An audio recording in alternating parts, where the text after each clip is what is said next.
Magandang oras na naman sa inyong lahat mga kaibigan. Ang tatalakayin natin ngayon ay isa na naman katanungan ng isa nating viewer. Narito ang kanyang tanong.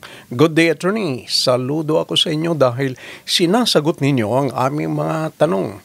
Ako ay meron ding itatanong. Merong mali sa aking birth certificate. Ang aking apelido ay apelido ng aking ina, hindi apelido ng aking ama. Pero kasal naman sila. Kaya ang aking ginawa ay nag-file ako ng delayed registration of birth sa local civil registry. Pre-notice naman nila ito. Pero nung kumuha ako ng PSA birth certificate, ganun pa rin ang nakalagay. Apelido pa rin ng aking nanay. Bakit ganun, attorney? Sana masagot ninyo ako. Mga kaibigan, tatalakayin natin ito bilang isang educational and informational purposes lamang. Pero bago natin talakayin ang ating topic, huwag niyong kalilimutan na mag-subscribe sa ating channel. Please like, comment, and share. I-click na rin ang notification bell para hindi niyo makaligtan ng mga bago at susunod nating video. Balik sa ating topic. Pwede bang iwasto o i-correct ang pagkakamali sa iyong birth certificate sa pamamagitan ng delayed registration of birth? Ang sagot ay hindi maaari. Meron tayong mga kababayan na gumagawa nito dahil nakita nila na may mali sa birth certificate. Ang kanilang ginagawa ay magpa-late register para itama ang pagkakamali. Kaya sila ay nagtataka kung bakit ganun pa rin ang lumalabas sa birth certificate kung kukuha sila ng kopya sa PSA ng kanilang kapanganakan. Akala ng mga iba na kapag magpa-late register sila, maitatama na ang pagkakamali sa una nilang birth certificate na nakarehistro. Ito ay maling akala. Sa guideline ng PSA, ang una o mas maagang pisa ng pagpaparehistro ay mangingibabaw. Ito ang kanilang ibibigay sa nagre-request ng kopya ng PSA birth certificate. Pero ang pangalawang nakarehistro ay nakasave sa database ng PSA.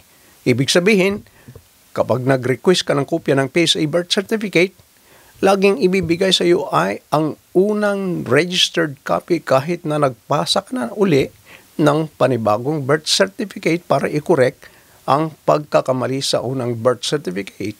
Patuloy mong makukuha ang birth certificate na sa unang nakarehistro hanggang sa gawin mo ang pagwawasto ng mga pagkakamali sa pamamagitan ng mga remedy o guideline na ibinigay ng PSA. Ito rin ang dahilan kung bakit may mga nagtataka kapag kukuha sila ng bagong birth certificate sa PSA, akala nila na mali yung initials na kopya ng PSA ng kanilang birth certificate. Alam nila na bago at corrected na ang certificate na inireport nila sa opisina ng local civil registry at inaasahan nilang matatanggap ang bago at corrected na kopya mula sa PSA. Paano kung ganun makukorek ang pagkakamali sa birth certificate kung may nakarehistro na ito? Ang pagwawasto, pagpapakorek ay depende sa pagkakamali o pagbabago na kailangan ilapat o gawin sa document ng civil registry. Ang aking payo, pinakamahusay na ikonsulta sa isang staff, isang empleyado ng local civil registry office kung saan nakarehistro ang iyong kapanganakan. Ang proseso ng pagwawasto ay maaring administrative o judicial.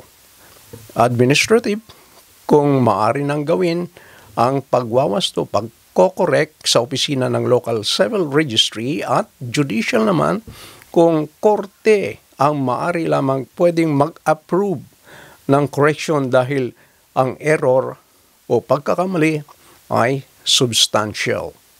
Mga kaibigan, hanggang dito na lamang ating talakayan. Sana meron kayong napulot na kaunting kalaman sa ating discussion. Hanggang sa muli, bye-bye!